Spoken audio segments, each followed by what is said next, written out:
Welcome to Bookhub. This will be the first episode where we share the story of the Scarlet Pimpernel written by Emma Orczy. Orczy plunges us into the throes of the French Revolution, as a surging, seething, murmuring crowd of beings that are human only in name, gathers at Paris' West Barricade.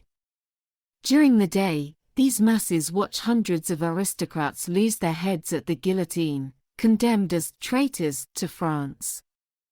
In the afternoon, they gather at the gates of the city to watch the daily attempts of the aristocrats to evade Sergeant Bibbet. Though Bibbet has had great success in preventing aristocrats from leaving the city, recently a large number have succeeded in escaping France and reaching England safely. The rumor is that a band of Englishmen have taken to helping the aristocrats escape, leaving behind the sign of a star-shaped flower, the Scarlet Pimpernel, as a marker. Bibbet scrutinizes a passing cart for hidden aristocrats, but quickly lets them go when the old head driver tells him that her grandson has smallpox. Soon enough, Bibbet realizes his mistake when a captain comes bounding up, for the old hag was the accursed Englishman himself, the Scarlet Pimpernel. The setting moves to a small pub in Dover called the Fisherman's Rest. Here, Englishmen and women await several French aristocrats who have managed to escape from Paris with the help of the Scarlet Pimpernel. Two of these Englishmen, Lord Anthony Dewhurst and Sir Andrew Ffoulkes, close accomplices of the Scarlet Pimpernel.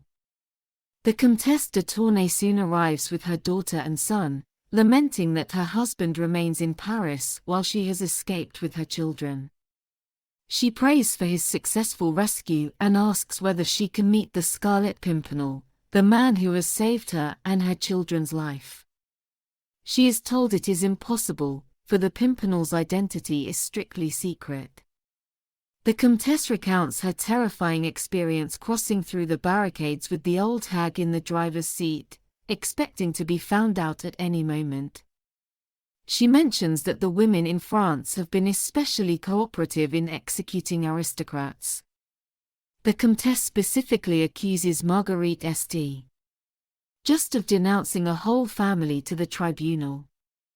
She mentions that she heard Marguerite St. just married an Englishman and hopes aloud that she never sees her again.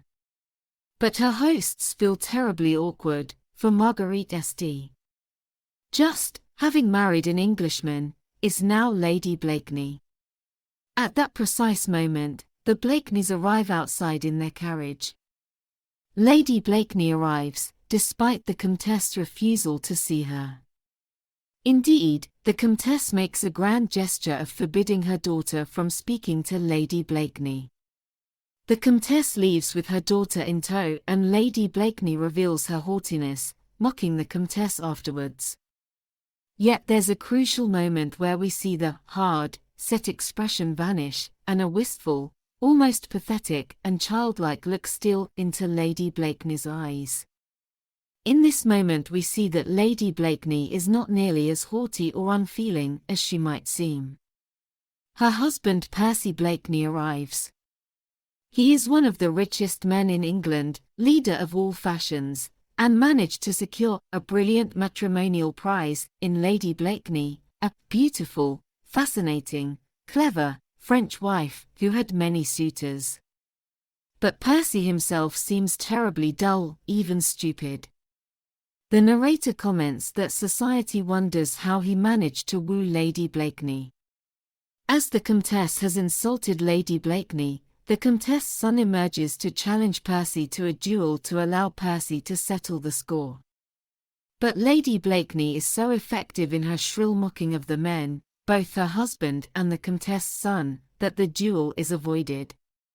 Percy, meanwhile, is an almost cartoonish fop, clearly intimidated by his wife, Lady Blakeney, and puerile in his language.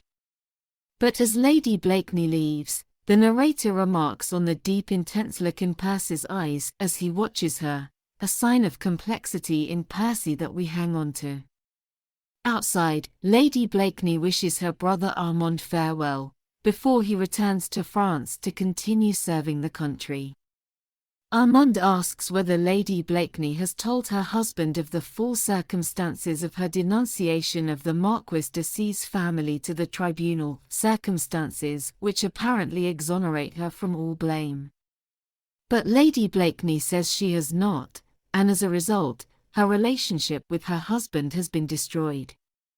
As Marguerite goes back to the pub, she meets Chauvelin, a French officer who is intent on discovering the identity of the Scarlet Pimpernel.